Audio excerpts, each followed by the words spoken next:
దేవుని నామమునకు మహిమ కలుగుగాక. ప్రభువునందు ప్రియులారా, మీ అందరికీ ప్రభువును రక్షకుడునైన క్రీస్తు యేసు పరిశుద్ధ నామంలో శుభములు. 21వ తేదీ జూలై మాసము 2024వ సంవత్సరం. నేటి వాగ్దానము దేవుడు నీకిస్తుంది. నేను దాని చుట్టూ అగ్ని ప్రాకారము వలె ఉందును. జకర్యా గ్రంథము 2వ అధ్యాయము 5వ వచనం. పూర్తి వచనము దేవుడు ఈ విధంగా జకర్యా ప్రవక్త ద్వారా వ్రాయిస్తున్నాడు. నేను దాని చుట్టూ అగ్ని ప్రాకారముగా ఉందును, నేను దాని మధ్య నివాసినై మహిమకు కారణముగా ఉందును. ఇదే యెహోవా వాక్కు. ప్రార్థన చేస్తాం. పరిశుద్ధుడా, ప్రేమ కలిగిన తండ్రి, దయచేసి వెతుబడుతున్న వాగ్దానము వీరి జీవితంలో ఆశీర్వాదముగా ఫలభరితముగా చేయమని, నీ వాక్యము నేర్చుకున్నటే మా జీవితమునకు ముఖ్య ఉద్దేశమని యేసునామమున దీవిస్తున్నాము తండ్రి. ఆమేన్. ప్రభునందు ప్రియులారా, ఈరోజు మనం నేర్చుకుంటున్నాము the protective wall. Protective wall అంటే అర్థం ఏంటంటే, నేను దాని చుట్టూ ప్రాకారముగా ఉండును. అంటే దేవుడు చెబుతున్న మాట, నీకు రక్షణ కల్పిస్తాను, నేను నిన్ను కాపాడుతాను. ఇది ఈరోజు మనము నేర్చుకుంటున్నాం. మనందరికీ కంఠస్థ వాక్యము తెలుసు కదా. కీర్తన 121, కొండల తట్టు నా కన్నులెత్తుచున్నాను, నాకు సహాయం ఎక్కడి నుండి వచ్చినంటూ, ఆయన నీ పాదము తొట్టిల్లనీయడు, నిన్ను కాపాడువాడు కునుకడు, ఇశ్రాయేలీయులను కాపాడువాడు కునుకడు, నిద్రపోడు. ఇది మొదలుకొని నిరంతరము రేఖవాకు, అంటే నీ రాకపోకలు యందు ఏ అపాయము సంభవించకుండా నిన్ను కాపాడును. పగలు ఎండ దెబ్బ అయినను, రాత్రి వెన్నెల దెబ్బ. ఇప్పుడు అర్థమైంది కదా. అంటే నీ చుట్టూ ఒక అగ్ని ప్రాకారముగా దేవుడు ఉంటాను అంటున్నాడు. కానీ ఈ వాగ్దానము యెరూషలేముతో చేస్తున్న వాగ్దానం అన్నమాట. కనుక ఈ 2వ అధ్యాయము ఏమని చెబుతుంది అని మనం చూసేటప్పుడు ఇంగ్లీష్ వెర్షన్ చదువుకుంటే, జకర్యా chapter 2 verses 5, new living translation. Then I myself will be a protective wall of fire around Jerusalem. ఇక్కడ protective wall of fire around Jerusalem అంటే యెరూషలేము చుట్టూ. Says the lord, and I will be the glory inside the city. ఇది దేవుడు తెలియపరుస్తూ, దేవుడు తన మహిమతో ఆ నివాసము చేస్తానంటున్నాడు. అదే విధముగా ఈ జకర్యా గ్రంథము 2వ అధ్యాయము 10వ వచనంలో ఉంటుంది, సియోను నివాసులారా, నేను వచ్చి మీ మధ్య నివాసము చేతును, సంతోషముగా ఉండి పాటలు పాడుడి. కాబట్టి ఇక్కడ చెప్పబడుతున్న వాగ్దానము ఏంటంటే, సంతోషముగా ఉండి పాటలు పాడుడి, నేను మీ మధ్యకు వచ్చి నివాసం చేస్తాను. అర్థం ఏంటంటే వెరీ సింపుల్. ఎప్పుడైతే దేవుడు నీకు ఒక వాగ్దానం ఇస్తున్నాడో, ఆ వాగ్దానం ఏమని చెప్తుంది? నేను నిన్ను కాపాడుతున్నాను. మరి కీర్తన 127 మనందరికీ తెలుసు. యెహోవా పట్టణమును కాపాడని ఎడల దాని కావలి కాయువారు మెలకువగా ఉండుట వ్యర్థమే. అంటే ఈ రోజున నీకు నాకు ప్రొటెక్షన్. ఇప్పుడు ప్రస్తుతము పరిస్థితుల్లో మేము వెళుతున్న ఈ కువైట్ దేశంలో అనేక సార్లు మా చుట్టూ దేవుడు మాకు కాపుదల ఇచ్చింది, మేము చూడగలిగాం. కారణం ఏంటంటే, ఏ చిన్న ప్రశ్న అడిగినా, ఎవరు వచ్చినా, ఎక్కడ బండి ఆపినా మా దగ్గర జవాబు లేదు. అంటే నిజంగా చాలాసార్లు గాల్లో దీపం పెట్టి దేవుడా అంటారు, మనకిచ్చిన బుద్ధి జ్ఞానం ఏమైందని. కానీ ఇవి మనిషి చెప్పే కోట్స్. నిజంగా మనకిచ్చిన జ్ఞానం వాడితే అజ్ఞానులం అవుతాం. దేవుని కాపుదల లేకుండా ఒకడు మాట ఇచ్చి ఏ విధంగా నెరవేర్చగలడు? ఒకడు తన ఉనికిని కాపాడుకోవాలి అంటే అతని ఆయుష్కాల దినములు. అందుకనే కీర్తనాకారుడు అంటాడు, నా కాలగతులు నీ వశంలో ఉన్నవి. ఇప్పుడు దేవుడు మనకిస్తున్న వాగ్దానం ఏంటి? నేను దాని చుట్టూ అగ్ని ప్రాకారంగా ఉన్నాను. ఇప్పుడు ఒక మాట చెప్తాను. దుష్టుడు రావాలి అంటే దుష్టుడు దేనికి వస్తాడు?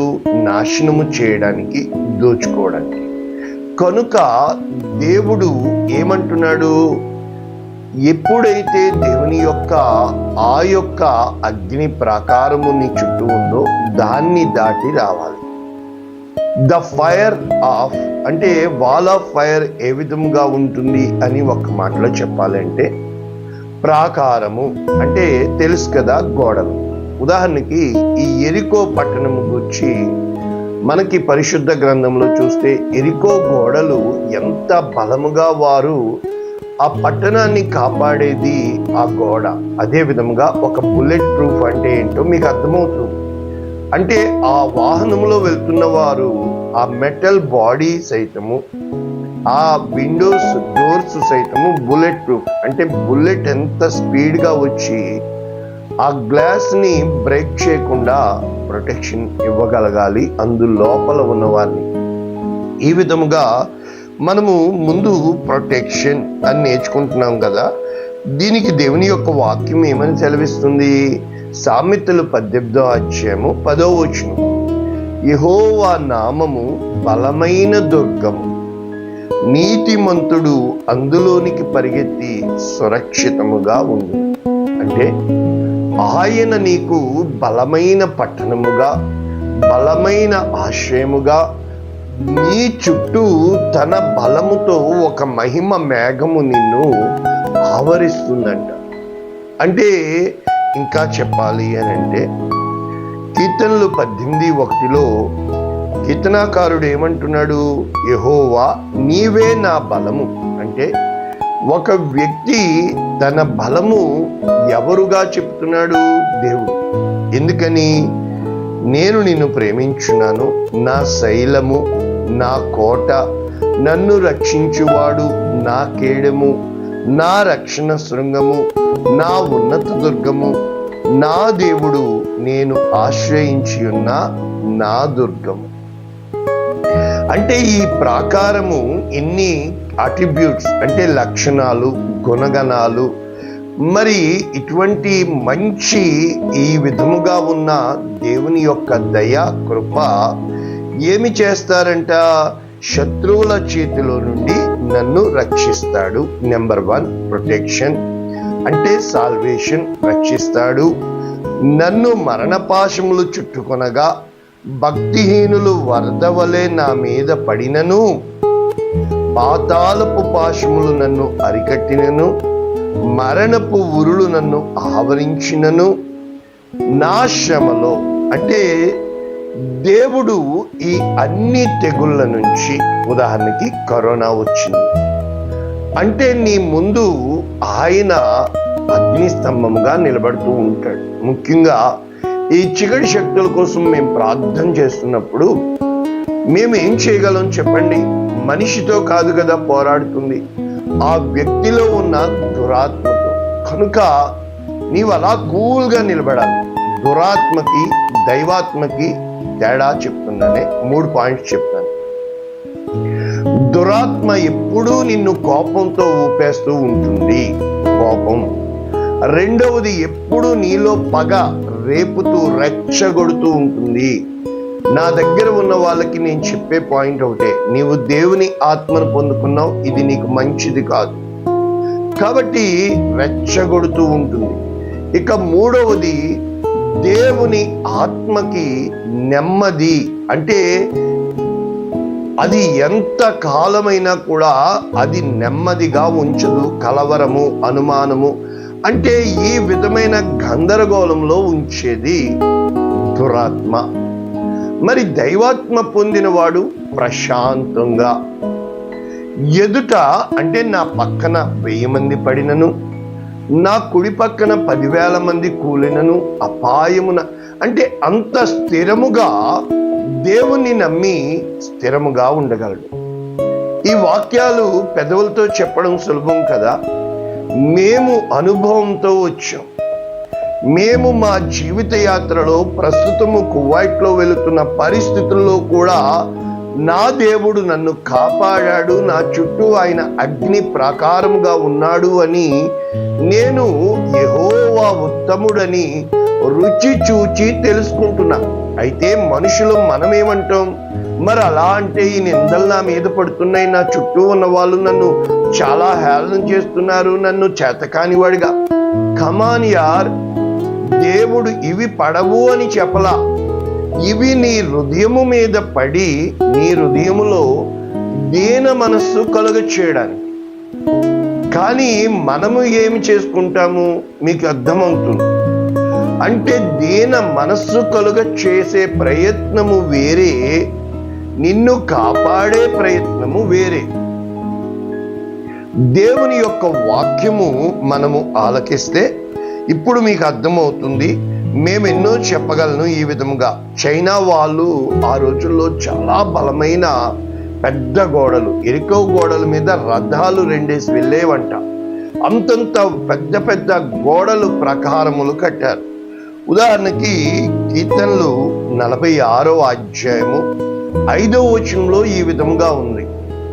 దేవుడు ఆ పట్టణములో ఉన్నాడు, దానికి చలనము లేదు అంటాడు. ఇది ఇంగ్లీష్ లో God is dwelling in that city, so there is no moment. అంటే ఎవ్వడు దానిని ఏమీ చేయలేడు. అరుణోదయమున దేవుడు దానికి సహాయము చేయుచున్నాడు. ఇప్పుడు ఇలా మెల్లమెల్లగా మనము వాక్యపు లోతుల్లోనికి వెళ్తే, ప్రభువునందు ప్రియమైన దేవుని బిడ్డ, ఒక మంత్రగాడు అంటాడు, నువ్వెలా వచ్చావు ఇక్కడికి? నేను మంత్రించి ఈ స్థలమంతా నేను కదా. దేవుడు ఏదెను తోటకి చుట్టూ కెరూబులను అగ్ని జ్వాలలను పెట్టాడు. ఆ విధముగా ఈ మంత్రగాడు మంత్రించి పెట్టిన దేవుని ఆత్మను పొందుకున్న నీవు వెళ్ళినప్పుడు ఆ దుష్ట శక్తులు నిన్నేమీ చేయలేవు. ఇంకా చెప్పాలి అంటే గ్లోరీ, మహిమ అంటే అది పైకి కనబడేది కాదు, మనుషులకి అర్థమయ్యేది కాదు. ఒకనిలో ఉన్న ఆత్మ వానికే తెలిసినట్లు ఆత్మ ఆత్మని గుర్తుపడుతుంది. అంటే అతనిలో ఉన్న దురాత్మ నీలో ఉన్న దైవాత్మ. అందుకనే ఏ సెయింట్ పిక్చర్ వేసినా, ఆ ఆర్ట్ వేసినా పైన రింగ్ లాగా ఒక తెల్లటి రింగ్ వేస్తారు. అది కిరీటము, అంటే ద క్రౌన్ ఆఫ్ గ్లోరీ. అర్థమైందా? అంటే ఆ దురాత్మ చూసి నువ్వు దేవుని బిడ్డవే, దేవుడు నీలో ఉన్నాడు అని అనేక సార్లు నీవు సాక్ష్యం పొందాలి అని అంటే మొట్టమొదట బయట కాదు, యుద్ధ రంగాలు అన్నీ కూడా, యుద్ధ రంగము అన్నీ కూడా అంతరంగంలోనే ఉంటాయి. నువ్వు కావాలంటే బాగుపడగలవు, నాశనం అవ్వగలవు, ఎదుటివాడితో మంచిగా ఉండగలవు, ఓర్చుకోగలవు. నేను నేర్పిస్తున్నా చాలా మందిని అడుగుతాను, పాస్టర్ అంటే నీ అభిప్రాయం ఏంటి అని. వాళ్ళ దగ్గర జవాబు ఉండదు. కారణం ఏంటంటే ఎదుటివాడిని ప్రశ్నించడం చాలా సులభము, కానీ అదే స్థానంలో మనల్ని ఎవరైనా ప్రశ్నిస్తే ఆలోచించండి. అంటే మన జీవితంలో యెషయా గ్రంథము 4వ అధ్యాయం 5వ వచనం ఏమని చెప్తుందంటే, సియోను కొండలోని ప్రతి నివాస స్థలము మీద, దాని ఉత్సవ సంగముల మీద పగలు మేఘ ధూమములను, రాత్రి అగ్నిజ్వాల ప్రకాశమును యెహోవా కలుగుచే. చూసారా, పగలు మేఘస్తంభము, రాత్రి అగ్నిస్తంభము. ఇంకా మనము కొంచెం వాక్యపు లోతుల్లోనికి వెళ్తే, ఈ రోజున నీవు నేను చాలాసార్లు మనం ఏమనుకుంటామంటే, ప్రభునందు ప్రియులరా, అంటే మనము ఒక రక్షణ కాపుదలలో ఉన్నాము. కరెక్టే, బంకర్స్ అంటారు. బంకర్ అంటే ఏంటంటే, ఆ రోజుల్లో ఈ కువైట్ మీద యుద్ధం జరిగినప్పుడు మాకు సైరన్ వేసేది. ఈ సైరన్ వేసినప్పుడు బేస్మెంట్ లోకి వెళ్ళిపోమనేవారు, షెల్టర్స్. అదే విధముగా ఇప్పుడు ఉక్రెయిన్ లో యుద్ధం జరుగుతుంది, ఈ రష్యాలో యుద్ధం జరుగుతుంది, అనేక చోట్ల యుద్ధం జరుగుతున్నాయి. అప్పుడు ఆ బంకర్ లో వెళ్ళినప్పుడు మిసైల్ పడినా కూడా అందులో క్షేమంగా ఉంటారు. కరెక్టే, ఉంటారు. Right, you are right. మరి ఇప్పటికి 2 సంవత్సరాలు పూర్తయింది ఉక్రెయిన్ యుద్ధము జరుగుతూ. ఈ యొక్క ఇస్రాయెల్ పాలస్తీనా యుద్ధము జరుగుతూ 9 నెలలు పూర్తయిపోయింది. ఎన్ని రోజులని నువ్వు దాగి ఉంటావు అంటే, నేను చెప్తుంది, నీవు ఒక రక్షణ ఆలయములో, ఒక దుర్గంలో ఉండేది కాదు. నీవు దేవాలయము అంటే ఒక సంఘముగా కూడుకొని ఒక స్థలము ఉండి అది కరెక్టే. కానీ that temple of God is your heart. అంటే ఎప్పుడైతే నీవే ఆలయముగా మారుతావో, నీవు అడుగుపెట్టు ప్రతి స్థలము దేవుని ఆలయము, దేవుడు మహిమ పొందుకుంటాడు. అదే విధముగా నీవు వెళ్తున్న ప్రతి మార్గములో నీకు ఎదురుగా వచ్చే వరదలు కానీ, అంటే ఒక బండ మీద తన ఇంటిని కట్టిన వాడు, అంటే ఒక బండ మీద స్థిరమైన అభిప్రాయముతో మనుషులు ఏం చెప్తానికి ప్రయత్నిస్తారంటే, మనసుకు నచ్చేది, వాళ్ళకు మనసుకు తోచింది. కానీ నిజంగా మనసుకు నచ్చింది, మనసుకు తోచింది చేసేవాడు చరిత్రలో కలిసిపోతాడు, కానీ చరిత్రలో నిలిచిపోలేడు. నీవు నేను ఒక చరిత్రగా మారాలి అంటే, మనలో ఒక అభ్యుదయ భావాలు ఉన్నాయి అంటే, ఆ భావము కోసము నీ స్వభావము కట్టబడాలి. అంటే నీ హృదయము ఏ విధముగా ఉండాలి అంటే, అలా ఎంత పైకి ఎగిసి పడినా ఆ సముద్రంలో ఉన్న బండరాయి అంటది, ఓ రో రో రో రో రేగిసవులేరా, నేను ఎవరిని అనుకున్నాను, బండని. అంటే నీవు ఎప్పుడైతే స్థిరమైన మనస్సు కలిగి ఉంటావో, స్థిరమైన హృదయము కలిగి ఉంటావో, స్థిరమైన స్వభావము కలిగి ఉంటావో, మనుషులే కాదు, దేవుడే కాదు, నీ శత్రువులు కూడా నీ కోసం సాక్ష్యం పలుకుతారు. కారణం ఏంటంటే, వాడు స్థిరమైన వాడు. ఎందుకండి, ఏ ఎండకా గొడుగు, ఎక్కడ అధికారం ఉంటే అక్కడికి వెళ్ళిపోయి చాలా బాధ అనిపిస్తుంది తెలుసా. నా జీవిత ప్రయాణంలో నేను చూశాను మనుషుల లక్షణాలు.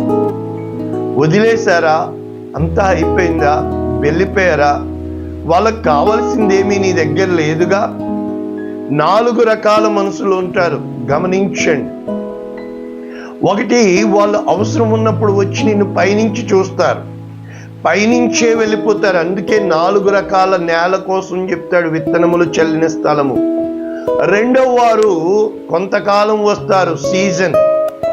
వాళ్ళ పని వాళ్ళు చక్కబెట్టడానికి ప్రయత్నిస్తారు. వాళ్ళ పప్పులు ఉడకినప్పుడు వాళ్ళు తప్పులు ఒప్పుకొని వెళ్ళిపోతారు, సీజన్.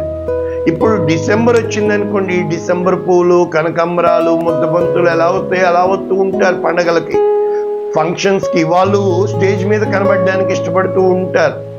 ఇక 3వ వాళ్ళు చాలా కాలము నీతో ఉంటారు, ముళ్ళ పొదలు గచ్చ పొదల్లో పడినట్లు వాళ్ళు వాళ్ళ అభిప్రాయాలు నీ మీదకి రుద్దుతూ ఉంటారు.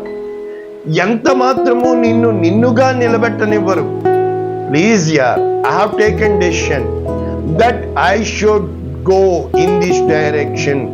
అంటే నువ్వు స్థిరముగా ఉన్నప్పుడు వాళ్ళు ఇహపరమైనటువంటి ఆలోచనలు కలిగి ఉంటారు కనుక అది ఎంతకాలం ఉన్నా కూడా వాళ్ళు అక్కడితో ఆగిపోతారు, మెల్లగా జారుకుంటారు. ఇక 4వ వారు ఎవరంటే, కడవరకు నీతో వచ్చేవారు. ఆ కడవరకు నీతో, ఆ కష్టమైన నష్టమైన నేనున్నా నీతో అంటూ, అంటే మంచి నేలను పడిన విత్తనము 30 60 100 ఫలించాలి అంటే, ఉదాహరణకి ఇది ఇంకొక సెన్సెస్ లో, ఇంకొక కోణంలో నేను చెప్పనా, 4 నీతో కడవరకు ఉండేవారు కదా. ఎవరు ఉంటారు? నెంబర్ 1, మొట్టమొదట నీవు చనిపోయిన మరుక్షణము నీ ఆస్తులు అంతస్తులు అన్నీ కూడా ఇతరులు ఆక్రమించుకుంటారు. నెంబర్ 2, నీ సంబంధాలు, ఆ భార్య కావచ్చు, బిడ్డలు కావచ్చు, తల్లిదండ్రులు కావచ్చు, ప్రతిదీ కూడా బహుశా ఇది ఇక్కడితోనే ఆగిపోయింది కదా. వాళ్ళు నీకు ఎక్కడి వరకు వస్తారు? సమాధి వరకు వస్తారు. నిన్ను సమాధిలో పెట్టి వాళ్ళు మట్టి జల్లి వెళ్ళిపోతారు. రెండవది అయిపోయింది. ఇక మూడవది, ఇక నీ శరీరం నీది ఎంతగా నీవు మరి సంతూర్ సౌపెట్టి స్ప్రేలు కొట్టి మంచిగా పెంచి పోషించావో అది మట్టిలో కలిసిపోతుంది. అంటే నీదైనా నీ శరీరము నీతో రాదు.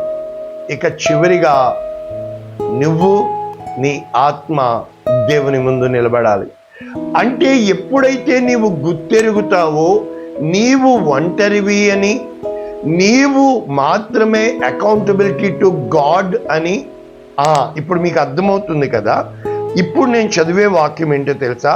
ఇర్మియా గ్రంథము 1వ అధ్యాయము 17వ వచనంలో ప్రవక్త అయిన ఇర్మియాతో దేవుడు ఇలా చెప్తున్నాడు, నీవు నడుము కట్టుకుని నిలవబడి నేను నీకు ఆజ్ఞాపించున్నదంతయు వారికి ప్రకటన చేయము, భయపడకము, లేదా నీకు భయం పుట్టిస్తాను.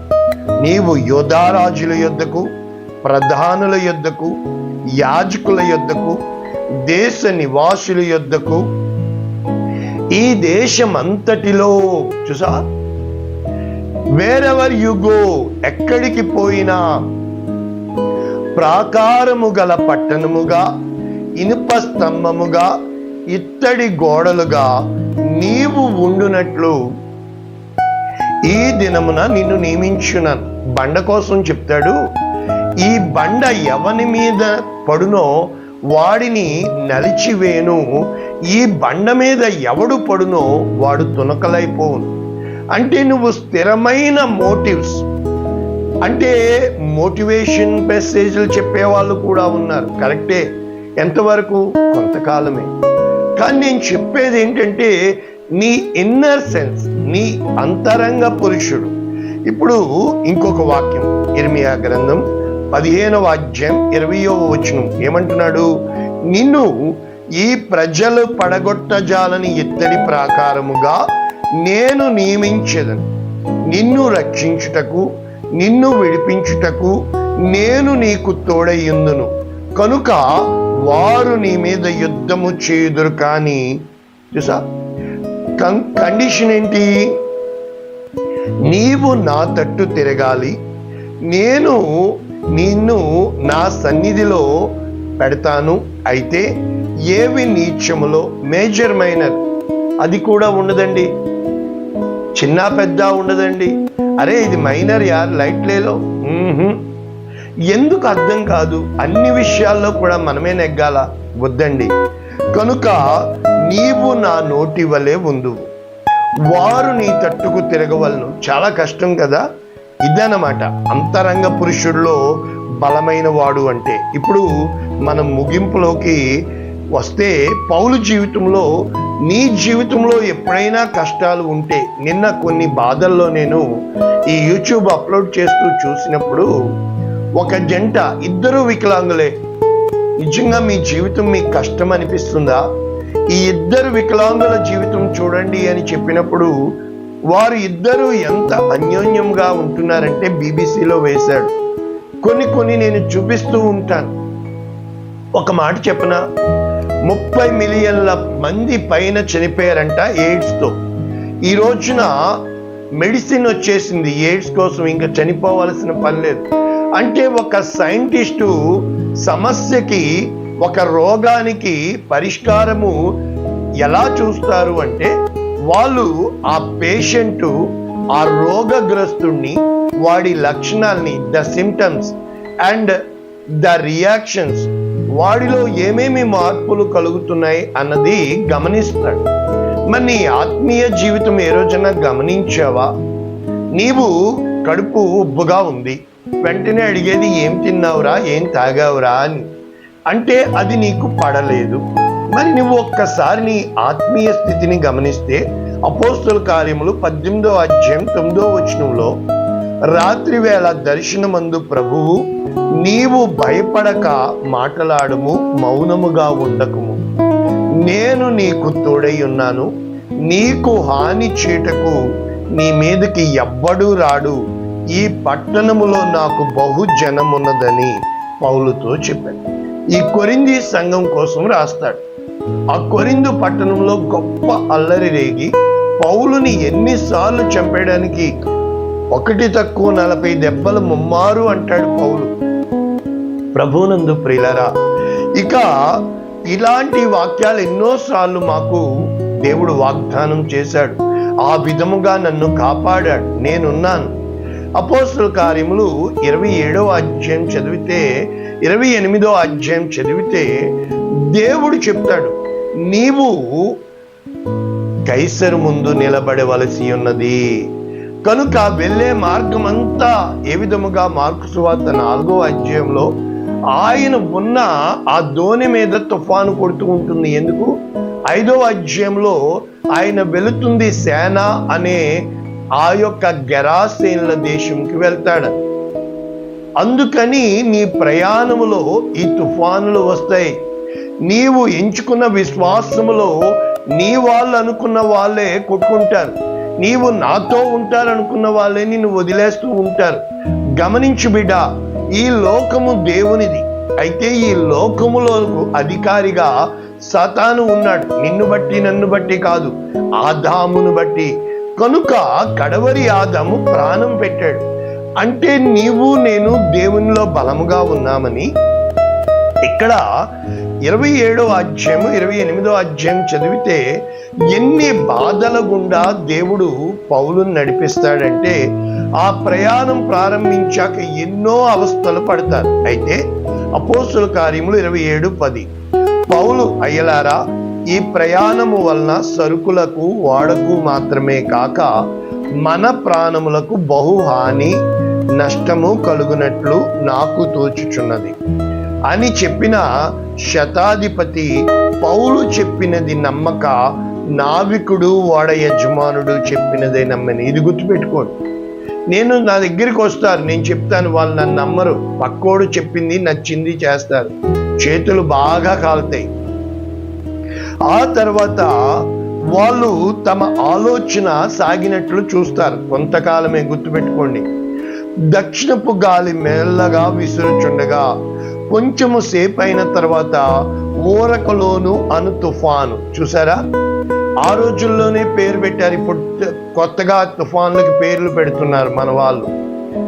ఓడ చిక్కుకొని గాలికి ఎదురు నడవలేకపోయినందున ఎదురు నడిపించటమాని గాలికి కొట్టుకొని పోతిమి. ఇది నా జీవితంలో నేను తీసుకున్న నిర్ణయం.